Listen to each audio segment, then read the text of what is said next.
I fear not the dark itself, but what may lurk within it. Welcome to Lurk, bringing you creepy, strange, and bone-chilling stories, with your host, Jamie Jackson.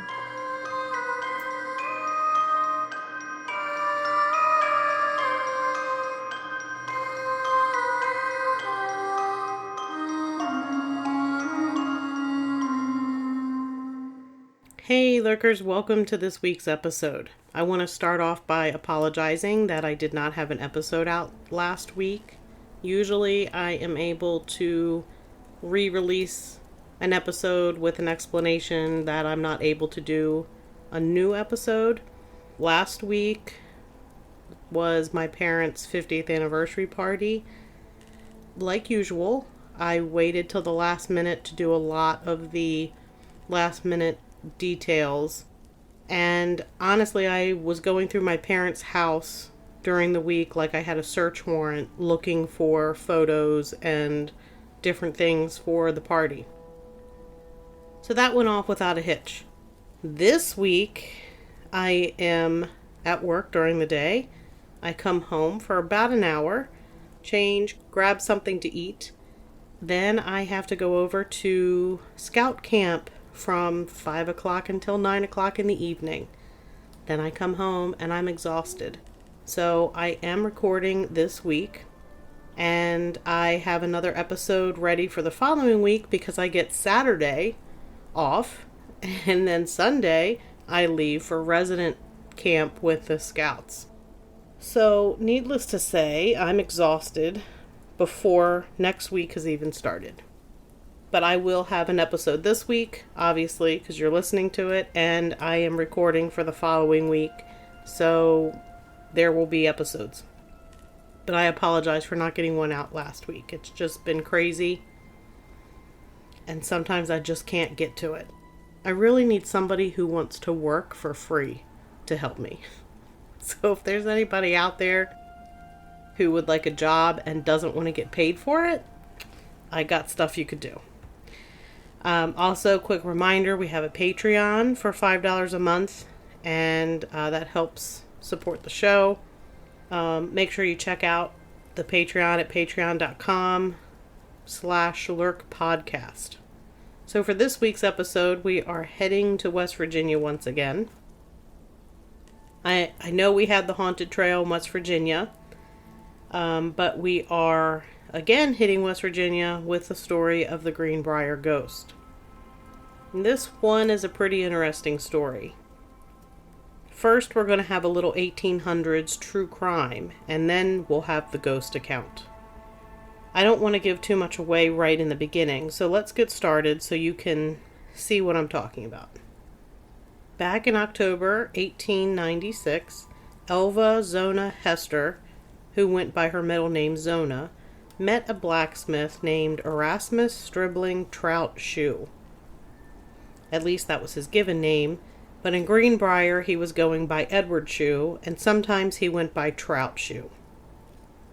Edward Shoe was formerly of Droop Mountain in Pocahontas County, and had moved to Greenbrier shortly before he and Zona had met. He was there to work for James Crookshanks at his blacksmith shop. Shoe was a large man. Some accounts called him towering, so he was tall and strong and handsome. Edward Shoe liked to boast about his strength and often bullied others. He was also known for his excellent singing voice. Zona Hester was born in 1876, though some records list it as 1873. She lived near Livesey's Mill in Greenbrier County. In 1895, Zona had a child, a son, on November 29th. The son's father was listed as a George Woldridge, but the couple was not married. Some information indicates that the child died in infancy. Either way, there was no other information other than that the child was born November 29th, 1895, and that it was a boy. That was found in the West Virginia U.S. Birth Index. So Zona meets Edward Shoe, and she's taken with his handsome appearance. They got married shortly after meeting in October of 1896. Zona's mother was not happy about the marriage. She did not like Edward Shue, and she didn't like that her daughter was basically marrying a stranger. Afterwards, the couple went to live in a small 2-story house that had been the home of William G. Livesey, who was the settlement's namesake. It seemed as though the couple had a happy home life. Then, during the beginning of January 1897, Zona fell ill for several weeks and was being treated by the local doctor, Dr. J.M. Knapp. At the time, Shue seemed to be very attentive to his wife's needs. Then, early on the morning of January 22, 1897, Edward Shue went to the cabin of Martha Jones to ask if her son, Anderson Jones, age 11, could go by the Shue house to help Zona with some chores. Anderson had helped Zona Shue before. Martha told Edward that her son could go over, but he had some jobs to finish up for Dr. Knapp first. Edward Shue seemed to resent this, but asked that Anderson come by the house later in the afternoon. 4 times Edward Shue went to the Jones house, and each time Anderson was unable to leave. Then, around 1 p.m., Edward returned and Anderson finally agreed to go. Upon his arrival at the house, Anderson said he felt like something was off. All the doors were closed, and there was a strange feeling. When Anderson got to the steps at the front of the house, he noticed a trail of blood. He was scared, but continued to the door and knocked. No one answered, so he tried the door, and finding it unlocked, he went into the kitchen. The blood trail continued to the dining room, and that door, too, was closed.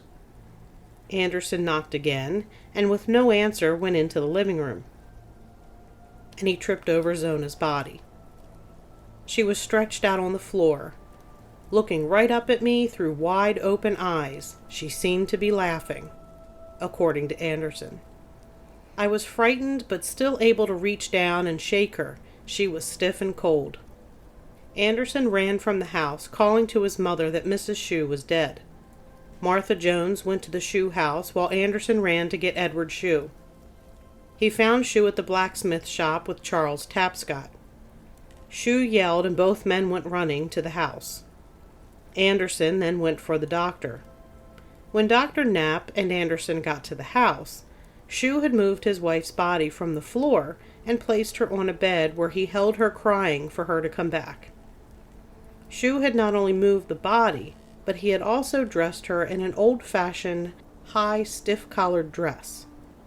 Around her neck, holding the collar in place, was some kind of scarf.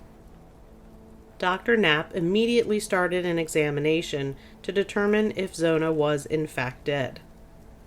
Throughout Knapp's efforts to revive Zona, Edward Shue continued to hold her head, refusing to let him examine it. The doctor finally said, "It is an everlasting faint. Her heart has failed."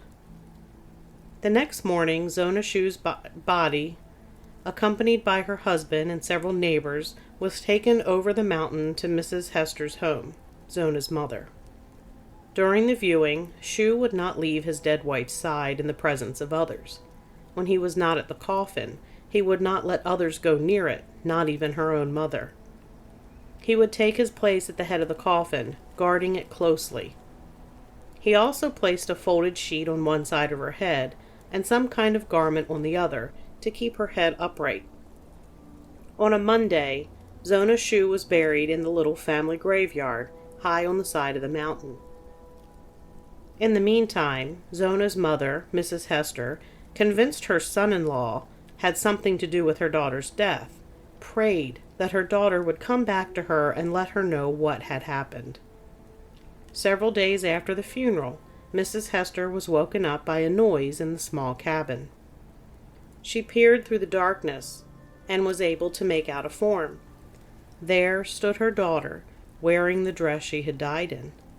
The apparition appeared ready to speak. When Mrs. Hester reached out, the vision disappeared. The next night, Mrs. Hester resumed her prayers, praying loudly that her daughter would return to explain her death. Her prayers were answered. Zona's ghost appeared on 3 more consecutive nights and finally told her mother what had happened. Her husband had killed her. Who isn't surprised about that? Mrs. Hester tried to trap her son-in-law, but everyone basically thought she was nuts. Can you imagine telling people you think someone is a murderer because your dead daughter told you so? I mean, if you told me that, I'd completely believe you, for the most part. Several days later, Johnson Hester, who was Zona's uncle and Mrs. Hester's brother-in-law, felt the story had some merit. He went over the mountain to the Livesey's mill to talk to Edward Shue. The conversation he had with Edward made Johnson more suspicious. Then Johnson Hester spoke to Anderson Jones, the 11-year-old boy who found the body, and he spoke to others who were present in the house when the body was found. Johnson Hester became convinced his niece had been murdered. Johnson Hester and Mrs. Hester went to a conference with the prosecuting attorney, John A. Preston. Preston, who was a brilliant lawyer, had already heard of the strange story that was spreading through the county. The three talked for several hours, and afterwards, Preston began turning the wheels of justice. First, Preston interviewed Dr. Knapp, who admitted his finding of heart failure as cause of death might be wrong. Though Zona had been sick, her death had given him cause for suspicion. Both Preston and Dr. Knapp agreed an autopsy was needed to prove foul play, or to relieve Mrs. Hester's heart. Edward Shue was informed of the plans for exhumation and autopsy, and he was ordered to accompany them over the mountain to his wife's grave. Martha Jones and young Anderson were also asked to go along. Edward Shue protested against it. He kept muttering, "I don't know what in the name of God they're taking her up for. They're not going to find anything." He was, of course, wrong, because why else would I be telling you about this? When they got to the graveyard, several neighbors dug up Zona Shue's body. Such a thing had never really been heard of there, so it took arguments and threats of arrest to get the coffin unearthed and raised and carried up the road to a schoolhouse. Edward Shue was taken into the schoolhouse too, and forced to remain in the room during the autopsy. Dr. Knapp first looked for signs of poison, but found no trace. He continued to look the body over for 3 days and nights. Edward Shue was visibly nervous, but maintained his innocence as he sat on a box whittling. Anderson Jones was there as well. On day 3, just as Dr. Knapp was about to give up, he made a startling discovery. Anderson recounted what happened. Dr. Knapp was working around Mrs. Shue's head. I could see Mr. Shue getting more nervous. His whittling was not so good. Preston and Dr. Knapp conversed for a few minutes. Then Preston said, "Well, Shue, we have found your wife's neck to be broken." Edward Shue's head dropped. Zona Hester Shue was buried once more, and Edward Shue was placed under arrest. Arriving at his house the next day, Edward Shue was in brighter spirits. He cooked breakfast for the sheriff's men, then announced he was ready to go to jail. He had a history, and basically Zona's mother was right not to like him or to be happy with her daughter's marriage. And ladies and gentlemen, if somebody has a strong gut feeling about somebody, pay attention to it. Really. Zona was actually Edward Shue's third wife. Wife number 1 was Allie Catlett. Edward beat her so badly one time that a group of vigilantes dragged him out of bed one winter night and dunked him in a watering hole. His wife ran to her father's home, and Allie divorced him when he was sent to the West Virginia State Penitentiary in Moundsville for a 2-year sentence for stealing a horse. Then in 1894, he married Lucy Tritt, his second wife. There were some stories that said Lucy was very young, like the age of 15 when she married Shue, but the information I was able to find on Ancestry.com listed her birth year as 1871, making her 23 and of legal marrying age. Either way, her marriage to Shue was short. She died suddenly only 8 months after getting married. She allegedly died either from falling or getting hit with a rock in the head. I also saw that she was possibly hit with falling bricks. Whatever the cause, she died suddenly and without any investigation. That's when Edward moved to Livesey's Mill and met Zona. So as you can see, Edward was really not a great guy. Remember, I mentioned that he liked to bully people. Edward spent several months in the county jail while Preston spent time gathering more evidence. On June 30th, the trial began. It was well attended.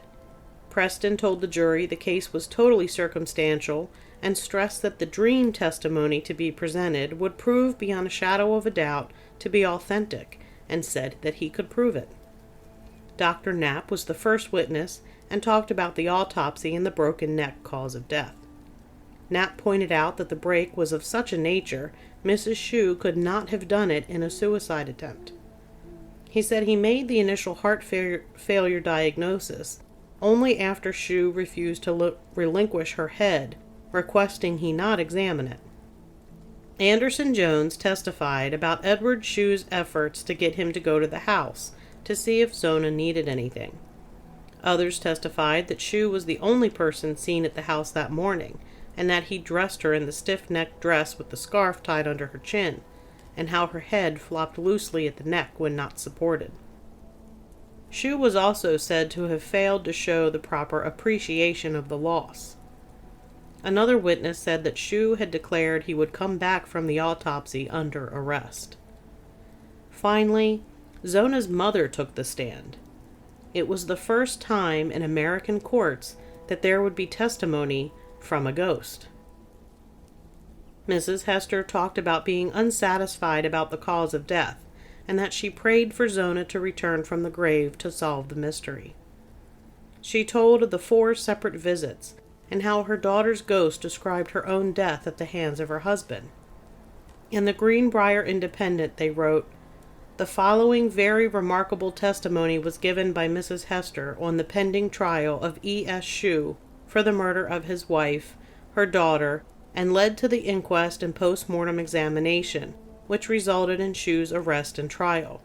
It was brought out by counsel for the accused. Question: I have heard that you had some dream or vision which led to this post-mortem examination.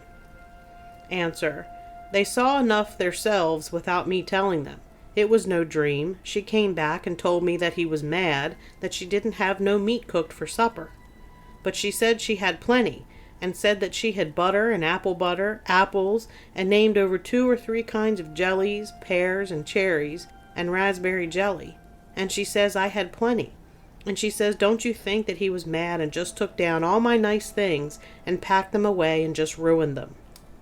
And she told me where I could look down back of Aunt Martha Jones's in the meadow, in a rocky place, that I could look in a cellar behind some loose plank and see. It was a square log house, and it was hewed up to the square, and he said for me to look right at the right-hand side of the door as you go in, and at the right-hand corner as you go in. Well, I saw the place just exactly as she told me, and I saw blood right there where she told me. And she told me something about that meat every night she came, just as she did the first night. She came 4 times and 4 nights, but the second night she told me that her neck was squeezed off at the first joint, and it was just as she had told me. Question: Now, Mrs. Hester, this sad affair was very particularly impressed upon your mind, and there was not a moment during your waking hours that you did not dwell upon it. Answer: No, sir, there is not yet either. And was this not a dream founded upon your distressed condition of mind? No, sir, it was no dream, for I was as wide awake as I ever was. Then if not a dream or dreams, what do you call it? I prayed to the Lord that she might come back and tell me what had happened, and I prayed that she might come herself and tell on him. Do you think that you actually saw her in flesh and blood? Yes, sir, I do. I told them the very dress that she was killed in, and when she went to leave me, she turned her head completely around and looked at me like she wanted me to know all about it. And the very next time she came back to me, she told me all about it. The first time she came, she seemed that she did not want to tell me as much about it as she did afterwards. The last night she was there, She told me that she did everything she could do, and I am satisfied that she did do all that, too. Now, Mrs. Hester, don't you know that these visions, as you term them or describe them, were nothing more or less than 4 dreams founded upon your distress? No, I don't know it. The Lord sent her to me to tell it. I was the only friend that she knew she could tell and put any confidence in. I was the nearest one to her. He gave me a ring that he pretended she wanted me to have, but I don't know what dead woman he might have taken it off of. I wanted her own ring, and he would not let me have it. Mrs. Hester, are you positively sure that these are not 4 dreams? Yes, sir, it was not a dream. I don't dream when I am wide awake, to be sure, and I know I saw her right there with me. Are you not considerably superstitious? No, sir, I'm not. I was never that way before, and am not now. Do you believe the Scriptures? Yes, sir, I have no reason not to believe it. And do you believe the Scriptures contain the words of God and His Son? Yes, sir, I do. Don't you believe it? Now, I would like, if I could, to get you to say that these were 4 dreams and not 4 visions or appearances of your daughter in flesh and blood. I am not going to say that, for I am not going to lie. Then you insist that she actually appeared in flesh and blood to you upon 4 different occasions. Yes, sir. Did she not have any other conversations with you other than upon the matter of her death? Yes, sir, some other little things, some things I have forgotten, just a few words. I just wanted the particulars about her death, and I got them. When she came, did you touch her? Yes, sir. I got up on my elbows and reached out a little further, as I wanted to see if people came in their coffins, and I sat up and leaned on my elbow, and there was a light in the house. It was not a lamplight. I wanted to see if there was a coffin, but there was not. She was just like she was when she left this world. It was just after I went to bed, and I wanted her to come and talk to me, and she did. This was before the inquest, and I told my neighbors. They said she was exactly as I told them she was. Had you ever seen the premises where your daughter lived? No, sir, I had not, but I found them just exactly as she told me it was, and I never laid eyes on that house since her death. She told me this before I knew anything of the buildings at all. How long was it after this when you had these interviews with your daughter until you did see the buildings?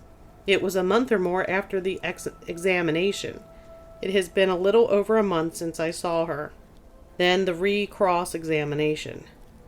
You said your daughter told you that down by the fence in a rocky place you would find some things. She said for me to look there. She didn't say I would find some things, but for me to look there. Did she tell you what to look for? No, she did not. I was so glad to see her, I forgot to ask her. Have you ever examined that place since? Yes, sir. We looked at the fence a little, but didn't find anything. Then Edward Shue was on the stand all Tuesday afternoon. He was given free rein and talked at great length, was very minute and particular in describing unimportant incidents, denied pretty much everything said by other witnesses, said the prosecution was all spite work, entered a positive denial of the charge against him, vehemently protested his innocence, calling God to witness, admitted that he had served a term in the pen, declared that he dearly loved his wife, and appealed to the jury to look into his face and then say if he was guilty. His testimony and manner made an unfavorable impression on the spectators. The opinion of the newspaper was that there was no middle ground for the jury to take. The verdict, inevitably and logically, must be for murder in the first degree, or for an acquittal. After only an hour and 10 minutes of deliberation, the jury found Edward Shue guilty of first-degree murder, and he was sentenced to life in jail. Zona Shue's ghost was never seen again. As for Edward, a small mob of angry residents formed outside his jail cell. They were livid that he would serve life in prison and not be hanged. Resident George Hara learned of the mob's intent to lynch Edward and ran for the sheriff. But the mob captured Hara and the sheriff at gunpoint. The sheriff was able to defuse the mob, but Edward had been close to suffering the same fate as his wife, a broken neck. And it was a shame it didn't happen, in my opinion. Edward was sent to Moundsville, where he died 8 years later. This case is still the only case in America where a ghost helped convict its murderer. If you're interested in stories of haunted Moundsville Penitentiary, check out episode 4 where we covered that in an episode. Personally, I think Edward Shue was a narcissist. If you're not familiar with narcissists, look them up. Look up narcissistic personality disorder. You will be amazed. You probably know one. If you do, I'm sorry. That's going to do it for this episode. Remember, you can find Lurk on Apple Podcasts or wherever it is that you find your other favorite podcasts. If you have a minute and you like what you hear, please consider giving us a 5-star review and tell your friends. And until next time, keep lurking.